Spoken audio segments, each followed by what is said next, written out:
ஆண்டவராய் இயேசு கிறிஸ்துவின் நாமத்தில் அன்பின் வாழ்த்துக்கள்.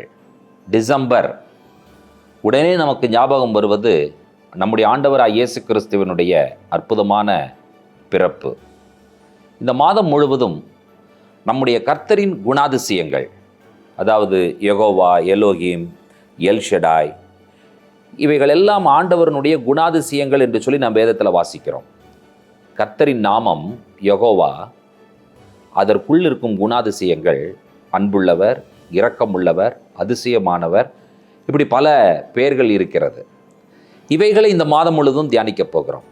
கிறிஸ்து என்னவாக, எப்படிப்பட்ட குணாதிசயங்களோடு பழைய ஏற்பாட்டிலே காணப்படுகிறார் என்கிறதான காரியங்களை தியானிப்பதன் மூலமாக இந்த வருடம் மகிழ்ச்சியாக கிறிஸ்துவனுடைய குணாதிசயங்களை அறிக்கை செய்து கொண்டாடுகிற கிறிஸ்மஸாக இருக்கட்டும் என்று சொல்லி உங்கள் அனைவருக்கும் எங்களுடைய அன்பின் நல்வாழ்த்துக்களை, கிறிஸ்மஸ் வாழ்த்துக்களை மகிழ்ச்சியோடு தெரிவித்துக் கொள்கிறோம். வாருங்கள், டிசம்பர் முழுவதும் கிறிஸ்துவின் குணாதிசயங்களை தியானிக்க உங்களை அன்போடு அழைக்கிறோம்.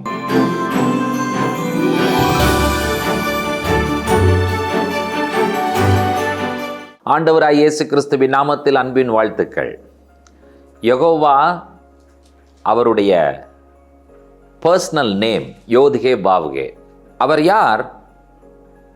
எரேமியா 23ஆம் அதிகாரத்தினுடைய 5வது வசனத்தில் தீர்க்க தரிசனமாக வெளிப்பட்ட அற்புதமான வார்த்தைகளிலே அவருடைய அற்புதமான குணாதிசயம் அடங்கி இருக்கிறதை நாம் வாசிக்க கேட்போம். இதோ நாட்கள் வருமென்று கர்த்தர் சொல்லுகிறார், அப்பொழுது தாவீதுக்கு ஒரு நீதியுள்ள கிளையை எழும்ப பண்ணுவேன். அவர் ராஜாவாய் இருந்து ஞானமாய் ராஜரீகம் பண்ணி பூமியிலே நியாயத்தையும் நீதியையும் நடப்பிப்பார். எரேமியாவினுடைய வார்த்தைகள் என்ன சொல்லுகிறது?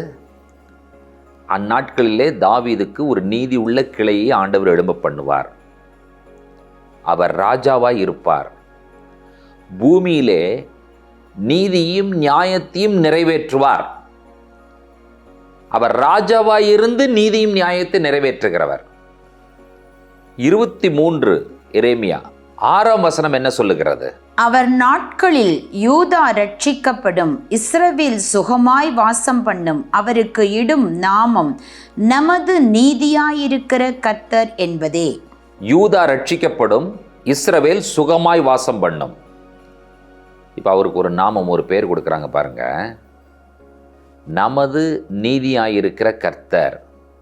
த லார்ட் ஆர் ரைச்சஸ்னஸ். ஹீப்ரூல் என்னங்குது? யெகோவா ஜிட்கேனு. அவர் அனு என்று சொன்னால் நம்முடைய நீதியாயிருக்கிற கர்த்தர். யெகோவா தேவன் நமக்கு நீதியாயிருக்கிற கர்த்தராக இந்த பூலோகத்தில் அவதரித்திருக்கிறார். அவர்தான் ஆண்டவராய் இயேசு கிறிஸ்து. ரைச்சஸ்னஸ். மெனி டைம்ஸ் பீப்புள் என்ன பண்ணுறாங்கன்னு சொன்னால் ரைச்சஸ்னஸையும் ஹோலினஸையும் கன்ஃபியூஸ் பண்ணிக்கிறாங்க. ஹோலினஸ்னா செப்பரேஷன், ரைச்சஸ்னஸ்னா the ability to make right decision, சரியான தீர்மானங்களை எடுப்பது. வாழ்க்கை என்பது என்ன என்று கேட்டால் பாசிங் ஜட்ஜ்மெண்ட்ஸ். ஒவ்வொரு நாளும் வாழ்க்கையில் நம்ம தீர்மானங்களை எடுக்கிற அந்த விஷயத்தை தான் செய்து கொண்டிருக்கிறோம். காலையில் எழுந்தது முதல் இரவு படுக்க போகும் வரை ஒரு மனிதன் ஒரு நாளைக்கு எத்தனை விதமான தீர்மானங்களை எடுக்க வேண்டிய கட்டாயத்தில் இருக்கிறான். என்ன சாப்பிடுவது, எதை உடுத்துவது, எங்கே போவது, எப்படி போவது, யோசித்து பாருங்கள். அதில் நாம் எடுக்கும் தீர்மானங்களிலே ஒன்று தவறாக எடுத்தாலும் அதனுடைய விளைவுகள் எப்படி இருக்கும்? கர்த்தர் யாராக இன்றைக்கு நமக்கு வெளிப்பட்டிருக்கிறார் என்று சொன்னால், நம்முடைய வாழ்க்கையில் நாம் நல்ல தீர்மானங்களை எடுப்பதற்கு அவர் உதவி செய்கிறார். என் சார்பாக அவரே தீர்மானங்களை எடுக்கிறவராக வெளிப்பட்டிருக்கிறார். Jehovah my right decisions. தேவனே என்னுடைய சரியான தீர்மானங்களாக என்னுடைய வாழ்க்கையில மாறிவிடுகிறார். சந்தோஷமான செய்தி தானே? ஆம். இதே எரேமியா தீர்க்க தரிசன புஸ்தகம் 33ஆம் அதிகாரம் 15, 16 வசனங்களிலே திரும்பவுமாக இதே விஷயம் வலியுறுத்தி இன்னும் ஆணித்தரமாக சொல்லப்படுவதை நாம் வாசிக்க கேட்கலாம். அந்நாட்களிலும் அக்காலத்திலும் தாவீதுக்கு நீதியின் கிளையை முளைக்க பண்ணுவேன். அவர் பூமியிலே நியாயத்தையும் நீதியும் நடப்பிப்பார். அந்நாட்களில் யூதா ரட்சிக்கப்பட்டு எருசலேம் சுகமாய் தங்கும்.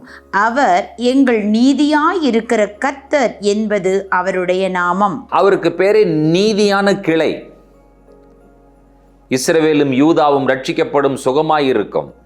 அவருக்கு ஒரு நாமம் என்று சொல்லும் பொழுது நீதியாயிருக்கிற கர்த்தர் என்பது. பிரியமான தேவனுடைய பிள்ளைகளே, யெகோவா தேவன் இந்த பூலோகத்தில் மாம்சத்தில் அவதரித்தார்.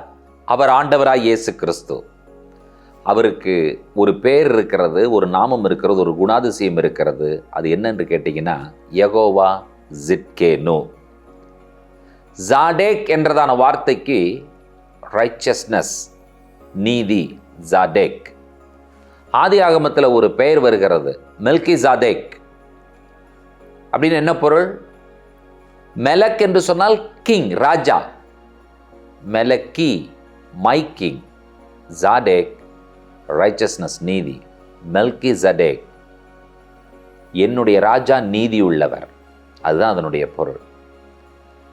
அங்கே மெல்கி சதேக் என்பவர் வேறு யாருமில்ல, ஆண்டவராய் இயேசு கிறிஸ்து தான். அவர் ஆபிரகாமை சந்திக்கிறார். அந்த மெல்கி சதேக் என்கிற நீதியுள்ள ராஜா எரேமியாவினால் தீர்க்க தரிசனமாக உரைக்கப்படுகிறார். எரேமியாவினால் தீர்க்க தரிசனமாக உரைக்கப்பட்ட அந்த ஜிட்கேனு, அந்த நீதியுள்ள ராஜா 2000 ஆண்டுகளுக்கு முன்பாக பெத்லகேமிலே நீதியை நிறைவேற்றுவதற்காக பாலகனாக பிறந்தார் என்ற சந்தோஷமான கிறிஸ்மஸ் நற்செய்தி உங்களுக்கு சொல்லிக் கொள்கிறோம். என்னுடைய வாழ்க்கையில் சரியான தீர்மானங்களை எடுக்க முடியாமல் தவிக்கிறேன் என்று சொல்லி நீங்கள் நினைக்கிறீர்களா?